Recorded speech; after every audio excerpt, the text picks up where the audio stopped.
Hey, what's going on, everybody, and welcome to the lunch table. My name is Kbob. This is Adam. And we're playing Disgaea 5. This is actually our second attempt playing this game. We played it last week. We didn't know shit. Yeah, we kind of... This is our first Disgaea game, and we just kind of jumped into it, not really knowing anything about it, other than it was like a tactical RPG. And we kind of ignored the tutorials and dicking around and fucking had no idea what the fuck we were doing. So I've had a chance. I've been playing it like all this week. You did some homework. Oh yeah, I've been enjoying that homework too. This game is great. I know nothing still. Yeah, I've been doing my homework in secret. Can you skip this mess?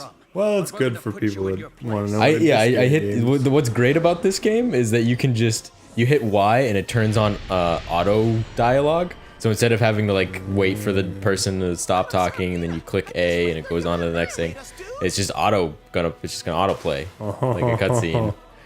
Yeah, it is pretty neat. I think more things should do that. Yeah, that's pretty cool. This game is so complicated.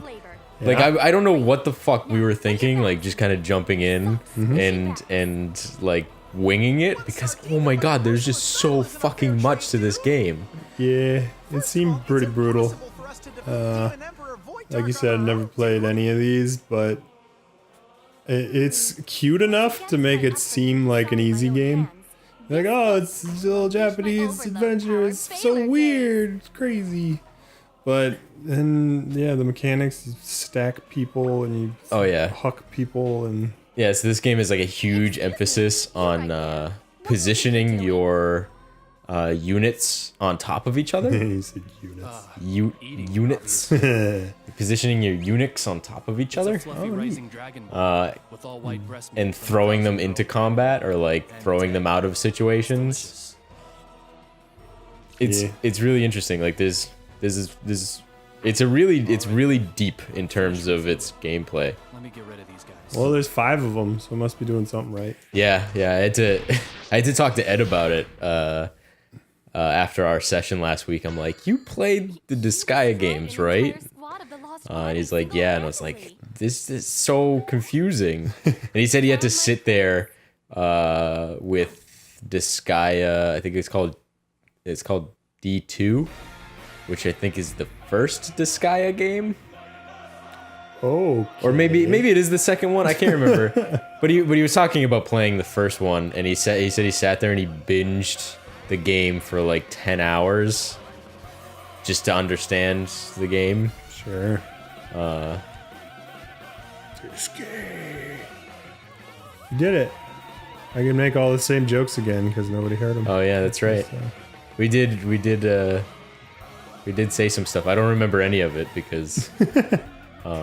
just put the other audio on this playthrough. Oh, yeah. I'm sure it'll match up just fine. And You're going to skip all the tutorials? I'm going to... Yeah, I think I'm going to... Yeah, I'm going to skip the bits where it like wants... It does it for me. That was one of the things that we noticed when we were playing last week was during the tutorials, it doesn't make you do anything.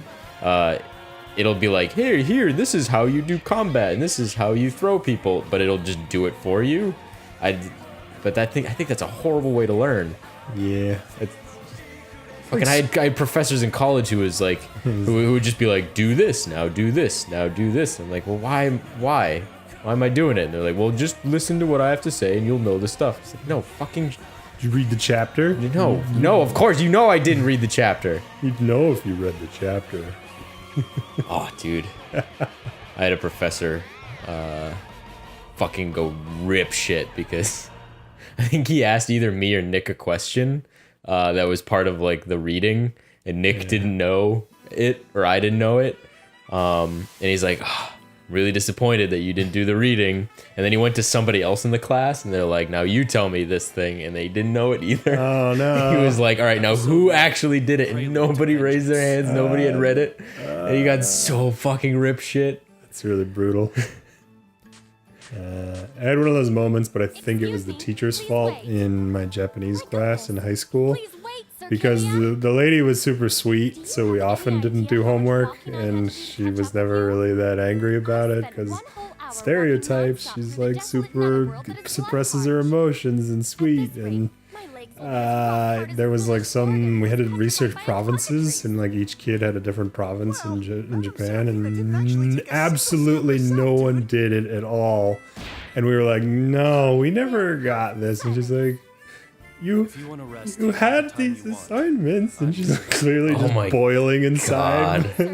We're like, no, Yukari, I swear you didn't. And none of us were being shitty. Like, we really honestly don't think we ever were assigned anything.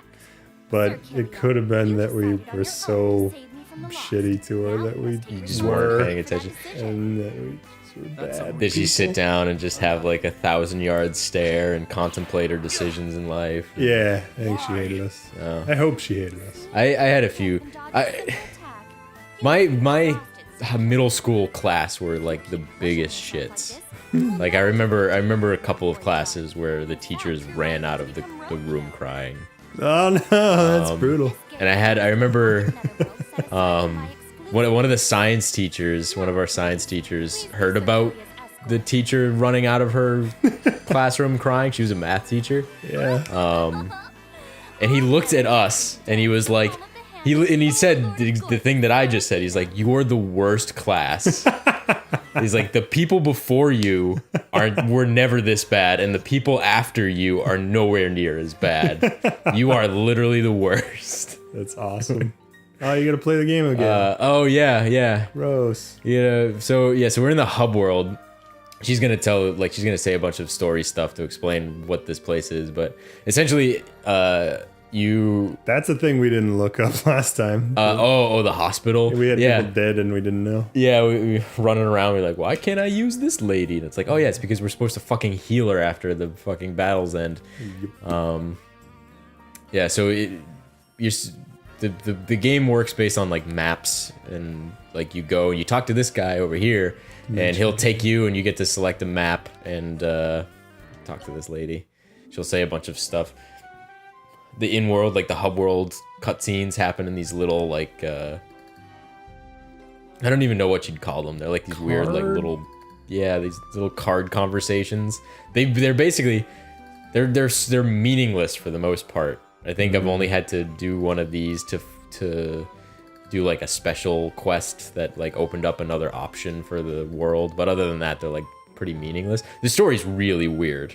Yeah. And I was talking to Ed about this, and he's like, "Yeah, they're always really weird." And they have like this setup for a story, and then like after the first setup of the story, they just completely ignore the story until the very end, and they just go off on these like weird tangent stories, like so one of the mechanics in this game is you cook food. And like that gives you buffs in maps when you go into them or something like that. But to kick off that mechanic, they make you do this whole like spiel where like one of the penguin things run around, steals like your food, and you have to chase him down. And it's like this whole big weird thing. But it's like just teach me the mechanic. Don't make me go through this whole thing. Just teach me the mechanic. It's fine. Oh, do we get all the goodies? The $1 million or whatever? Just a stick. Oh, right. Yeah, the special content. The special content vendor. That gives you... Yeah, I just got 12 HL, or hell, which is like the money. And then you talk to a lady that we just passed, and she gives you 1 million hell. Oh. Yeah, That's like you're just like a millionaire. Like I talked to this lady. Oh, that lady? She's a special content shop. And you can you can download Receive weapon starter kit. Yeah, give me some free weapons. These awesome weapons that you don't get right away. Did it. I did it. You won. And then all the way at the bottom, gift of hell. Here's 1 million monies. I got 1 million monies, you guys. Wow. And then there's a bunch of characters. Those good? Yeah. Oh. Yeah, fucking Lady Laurel. Laurel was the guy he was the main character from the first game. But now he's a girl. And yeah, now he's a girl. Metallica. Yep, I got the whole band. Awesome. And then a bunch of printies I don't give a shit about. The printy's not good? No, the printies are fine. I just don't like using them. What's the printy with 1,000,000 health? Oh, he was in there. He's like Prinny H6B2 or something like that. He has worth having? He's worth having as a tank, I guess. I never use him. I never use any of the Prinnies because I don't know. They're not pretty. I think of them as less than people. Right. Can we have an all tits team? I'm not being sexist. I just like looking at breasts. That's all. I mean, yeah. Okay, great. I mean, you can have an all dicks team if you want. Oh, I totally know how you are with dicks. I totally want an all dicks team. Yeah, I have no shame in it, but that's my Final Fantasy role. Is I'm like, yeah, I want to have all lady characters because I like looking at ladies. It's better. Better for me. And then I have stupid friends that will remain unnamed. Tim, who's like, what? Why don't you be a man character? You're a man. It's weird to always be looking at girls. It's fine. I think it's fine. I flip-flop between wanting to play as male characters and female characters. Like, I don't know like what when I start playing a game, if I have the option to pick a gender, I don't know like what in my brain decides. Because like I used to only play male characters because I'm like, it's me. I'm that character. Sure. And then like at some point in my adulthood, I'm like, I'm kind of sick of looking at dudes. I kind of want to look at ladies now. And then I would start playing as lady characters. And now I'm kind of just like, I flip-flop between the two.